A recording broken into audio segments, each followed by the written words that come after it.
When it comes to paid search advertising, your campaigns are only as good as the keywords they're built on. Fortunately, with the Google Keyword Planner, you aren't stuck picking keywords out of a hat. But how exactly do you use it?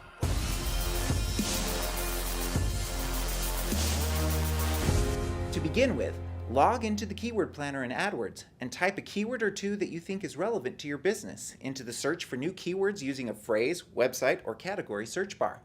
To be honest, this is probably where you'll spend most of your time. Next, you can get search volume data and trends. This option will help you gather information about the keywords you've already identified.